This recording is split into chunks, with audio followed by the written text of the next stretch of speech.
বিসমিল্লাহির রহমান রহিম। সংগ্রামী সকল ফেসবুক ভাই বোন বন্ধু, বাংলাদেশের বাইরে এই ভিডিওটি যারা দেখবেন, আমার পক্ষ থেকে জানাই সংগ্রামী সালাম। দেখুন তো বাংলাদেশের প্রিয় বাংলাদেশিবাসী এই বোকা বিচারপতিকে ছিলেন কিনা। উনি এই যে বিভিন্নভাবে আওয়ামী লীগের রিজেম হিসাবে কাজ করেন, আওয়ামী লীগের এজেন্ডা হিসাবে কাজ করেন। এবং আরেকটি পরিচয় আছে, আপনারা গণমাধ্যমে দেখেছেন যে এই চ্যানেল আয়ের উপস্থাপককে কি বলেছিল। আজকে সেই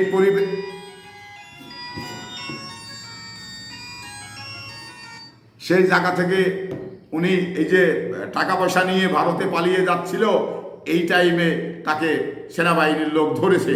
তো এই যে বোকাচন্দ্র যে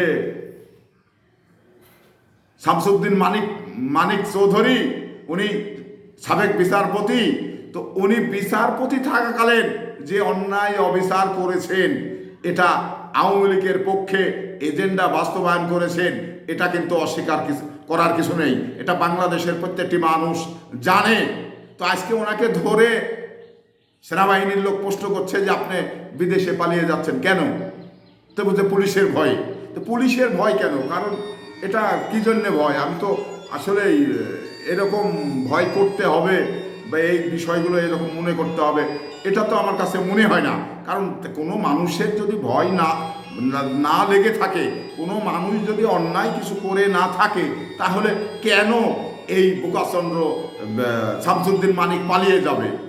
আর এত বড় একটি বিচারপতি ছিলেন, আর চ্যানেল আয়েক যে সমস্ত উপস্থাপিকাকে যে সমস্ত আক্রমণাত্মক কথাবার্তা বলেছে বা বলেছিল, এটা কিন্তু আসলেই মানে মানুষ বিব্রত হওয়ার কথা। তো সেই জায়গা থেকে উনি এই যে আজকে পালিয়ে যাচ্ছে, দেখছেন আপনারা এমন একটি অজপাড়া মাঠের ভিতরে সে কলার পাতা কেটে, মানে কলার পাতার উপরে শুয়ে আছেন। তো এমনই একটি অপরাধী সে, তার ভিতরে এমনই একটি ভয় জেগেছে যেটা আসলে বলার কিছু নেই। তো এই সমস্ত মানুষগুলাই আজকে বাংলাদেশের অস্থিতিশীল পরিবেশ তৈরি করেছে। কারণ তারা এমন ভঙ্গিমায় কথা বলেছে, এমন কায়দা কৌশলে কথা বলেছে, আসলে মনে হয় তাদের আর বাংলাদেশে কিছু করা যাবে না, তাদের কিছু করার সুযোগ নেই। এই ধরনের কথা আসলে আমার কাছে মনে হচ্ছে। তো আমি যে বিষয়টি যে বলি যে এই শামসুদ্দিন মানিক যে বিচারপতি ছিলেন, তো উনি বিচারের নামে কতটুকু যে দুর্নীতি করেছে। ওনার কাছে টাকা ছিল প্রায় 60 লক্ষ টাকা। মাঝি বা অন্য দুটা ছেলে যে পার করে দেওয়ার কথা, তারা কিন্তু এই 60-70 লক্ষ টাকা নিয়ে নিয়েছে, মোবাইল টোবাইল সবই নিয়ে নিয়েছে এবং তাকে মেরেছেও। তো এই যে অবস্থা, মানে যার জন্য করি চুরি সেই বলে চোর, তো এই শামসুদ্দিন মানিকের ক্ষেত্রে কিন্তু এটা ঘটেছে।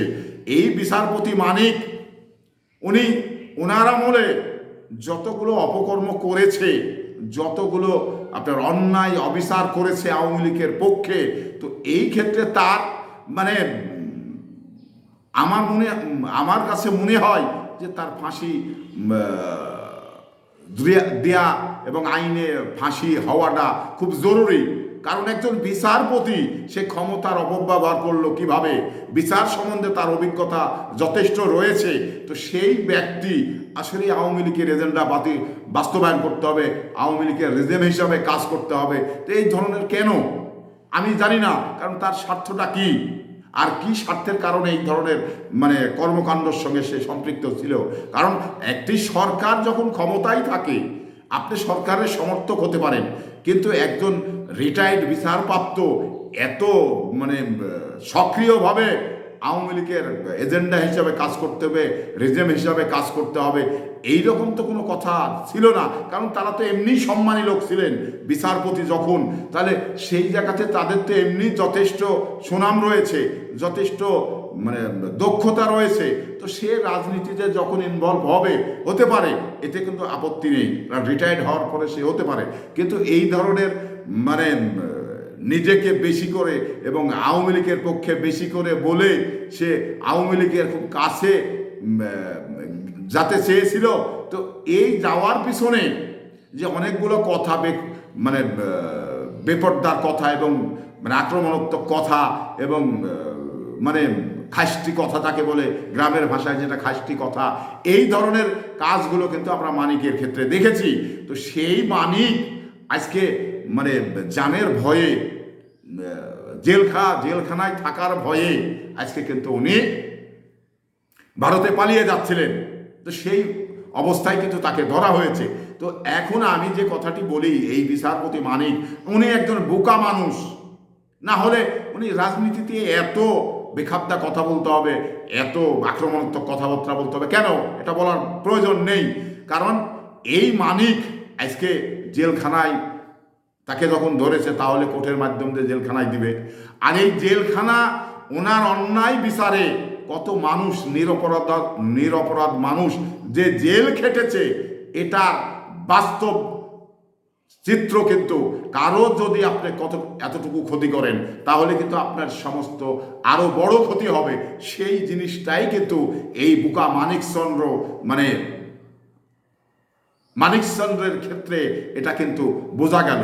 তো সেই জায়গায় থেকে আপনি যে অবস্থানে আছেন সেটা স্বচ্ছভাবে এবং পেশাদারিত্বের সঙ্গে দায়িত্ব পালন করলে আমার মনে হয় যে এত কিছু আল্লাহ পাক ঘটাবে না।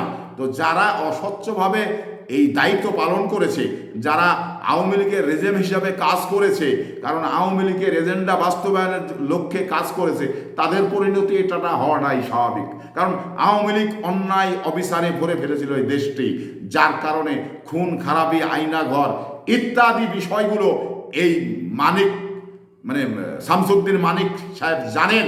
ওনাকে ধরে রিমান্ড নিলেই উনি সমস্ত কিছু বলে দিবে। তো প্রশাসন ভাইদের আমি দৃষ্টি আকর্ষণ করতে চাই, এই ধরনের মানুষগুলোকে আপনারা তথ্যগুলো উদ্ধার করার জন্য, এদের কাছে বড় বড় তথ্যগুলো রয়েছে, এই তথ্যগুলো উদ্ধার করে জাতির সামনে উপহার দিবেন, এই প্রত্যাশা কিন্তু জাতি করে। তো সংগ্রামী উপস্থিতি, এই আশা, আইনের ঊর্ধ্বে কেউ নেই, সে সাবেক বিচারপতি হোক, বর্তমান বিচারপতি হোক, আইনের ঊর্ধ্বে কেউ নেই। সংগ্রামী উপস্থিতি, এই আশা ব্যক্ত করে বিদায় নিচ্ছি। আসসালামু আলাইকুম।